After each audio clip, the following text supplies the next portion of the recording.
8h30, Gérald Dahan sur Rire et Chanson. On va commencer avec Nikos qui nous dévoile le sommaire du prochain 50 Minutes Inside. Ce week-end, dans 50 Minutes Inside, nous reviendrons sur la déclaration de la semaine, celle de Xavier Bertrand. En matière de chômage, il veut tendre la main aux jeunes. Nous verrons aussi qu'en matière de retraite, il est prêt à tendre un doigt aux vieux. Dans 50 Minutes Inside, Monsieur Philippe, nous nous pencherons sur la situation des entreprises stars en France, telles que Kodak, qui, vous le savez, est aujourd'hui en faillite. Kodak est en faillite, cette fois c'est sûr, à l'heure du numérique, la marque de pellicule photo est au bout du rouleau. Et puis, nous vous proposerons aussi un reportage émouvant sur la triste fermeture de l'usine de lingerie Le Jabi, avec des témoignages poignants. Toute leur vie, les salariés féminines ont fabriqué des culottes et aujourd'hui elles se retrouvent à poil. Ouais. Et vous ne parlerez pas de l'épidémie de gastro en France, hein? Si, bien sûr, je vois que ça vous intéresse. Non, c'est écrit sur le texte, pour ça je le dis. On en parlera de l'épidémie de gastro en France, car les médecins Parce que moi ça me fait chier par exemple. Je sais bien. On en parlera car les médecins sont formels. Dans la vie normale, si t'as les mains sales, tu peux choper une gastro, alors qu'en politique, si t'as les mains sales, tu ne peux choper qu'un pot de vin.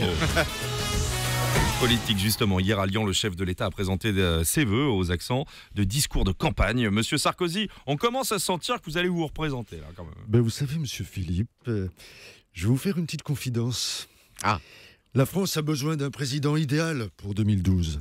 Un président pragmatique, ouvert, qui n'a pas le droit de manquer de courage. Et surtout, qui doit tout décider très rapidement. Vous voulez dire un président qui vous ressemble? C'est vous qui le dites, c'est pas moi. Oui, vous avez attaqué François Hollande et Marine Le Pen, donc selon vous, le président idéal, c'est vous? C'est vous qui le dites, c'est pas moi. Bon, à part vous voyez qui d'autre? Bayrou, par exemple, est bien placé, lui, non? C'est vous qui le dites, c'est pas moi. Mais bon, sincèrement, j'ai vu un extrait du premier grand discours de Bayrou hier soir à Dunkerque. Et je pense que si à Dunkerque, ils avaient déjà un magnifique carnaval, ils n'avaient pas forcément besoin d'un meeting de Guignol. Il est arrivé. C'est dur le vendredi. Moi, je peux la refaire. On est en direct, Je m'en fous, je la refais. Alors, refais la phrase. Vous savez, je crois que...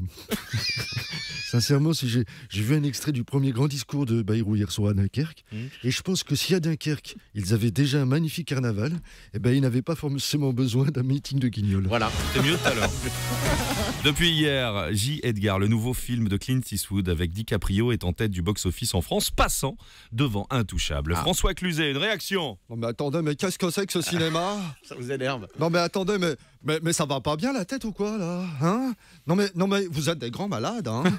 Attends, Clint Eastwood passe devant Intouchable? Ouais. Mais il se prend pour qui là, Clint Eastwood? Avec cette tête de Dominique de Villepin fripé qui a trop séché au soleil, hein? Tu peux me le dire toi? Et quoi? Et DiCaprio, c'est ça? Ouais. Non mais t'as vu, vous avez vu ce gars, hein? Non mais il va où là, lui, DiCaprio là? Et puis il a joué dans quoi avant d'abord, hein? Il a joué dans Titanic quand même. Titanic, ouais. Le bateau qui coule à cause de l'iceberg là, hein? Ouais.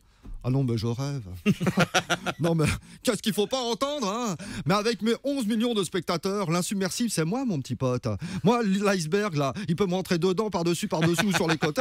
Moi, je suis étanche, hein, je te ferai dire, hein? Et puis moi, au moins, hein, quand le bateau coule, j'ai pas besoin de cadenas de sauvetage. J'ai déjà un fauteuil roulant, ça flotte tout seul.